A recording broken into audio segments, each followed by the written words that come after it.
Europe extends Ryder Cup dominance as tensions flare with fans and players. Farmingdale, NY. Team Europe thrived in a volatile atmosphere at Bethpage Black on Saturday, stretching their Ryder Cup lead over the United States after an intense and often hostile second day. The Europeans swept both sessions 3-1, building an 11.5 to 4.5 advantage heading into Sunday's singles and placing the Americans on the brink of defeat. Fans fueled the fire. The raucous New York crowd, expected to be a weapon for the U.S., often went too far. Rory McIlroy and Lowry were prime targets. McIlroy enduring taunts about his Irish heritage and Lowry facing constant heckling over slow play. At one point, McIlroy snapped back, telling a fan to shut the F up, while Lowry confronted spectators repeatedly, even calling for security to intervene. Lowry answered his critics with his putter, burying a clutch putt, tipping his cap, and tossing the ball into the stands.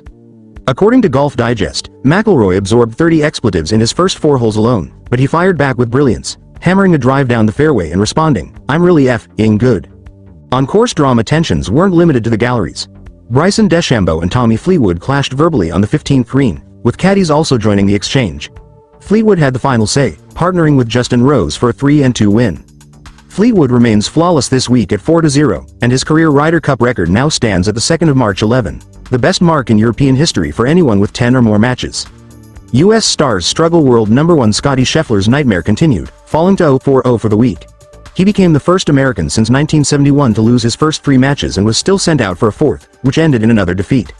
Europe closed the day in style as Tyrrell Hatton and Matt Fitzpatrick hit pinpoint approaches on 18, dashing U.S. hopes that briefly flickered after J.J. Spaun's late birdie. Historic hill to climb. No team has ever overcome such a deficit under the 28-point Ryder Cup format.